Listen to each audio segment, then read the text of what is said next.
Di balik kasus grup incest di Facebook, fantasi, kekosongan hukum, dan bahaya nyata, keluarga seharusnya jadi tempat paling aman, tapi justru jadi ladang kengerian.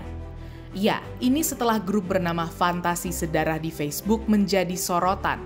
Para anggota grup berbagi cerita soal ketertarikan seksual dengan anggota keluarga sendiri alias incest. Parahnya, mereka juga mencantumkan foto korban yang masih di bawah umur. Teranyar, 6 anggota grup tersebut ditetapkan tersangka oleh polisi. Mengapa ini bisa terjadi dan bagaimana hukum kita menanggapinya?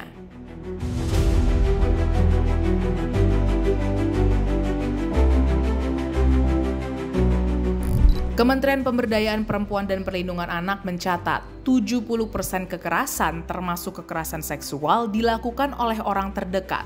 Sepanjang 2025 saja, lebih dari 1.600 kasus yang melibatkan orang tua dan keluarga. And yap, dari angka-angka itu anak-anak merupakan korban paling banyak.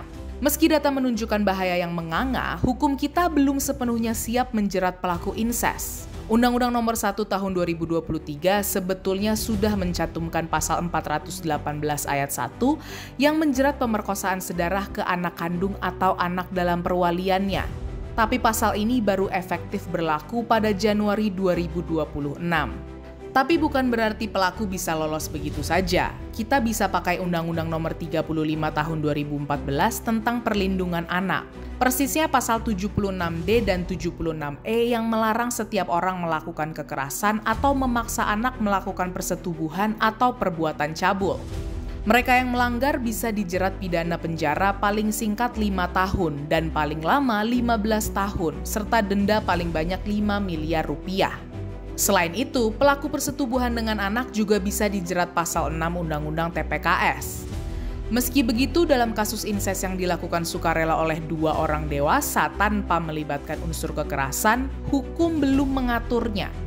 Disinilah kekosongan hukum terjadi dan beresiko disalahgunakan.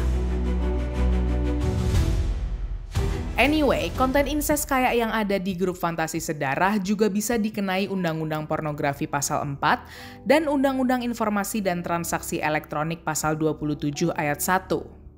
Bahwa fantasi, berimajinasi secara seksual itu sesuatu yang wajar. Tetapi ketika sesuatu yang berada di dalam ranah privat, lalu kemudian dikeluarkan ke ranah publik, bahkan sampai membuat narasi, mengajak orang, nah tentu ini menjadi tidak lazim, menjadi menyimpang. Nah, jadi ini pada prinsipnya adalah proses membuat seseorang menjadi terpengaruh dan akhirnya jadi mengadopsi nilai yang sama, kemudian meyakini kebenarannya, kemudian akhirnya juga bisa sampai mereka mungkin melakukan. Tetapi sekali lagi, yang mana yang akan melakukan, siapa yang tidak melakukan ini tergantung seberapa jauh tadi batasan tadi. Kalau memang mereka punya dasar pemahaman norma sosial yang kuat, nilai-nilai agama yang kuat, dan nilai hukum yang juga dia sadar, ya tentu dia akan bisa menahan diri untuk satu, minimal tidak membuka lagi situs tersebut, tidak membuka lagi komunitas tersebut, tidak membayar.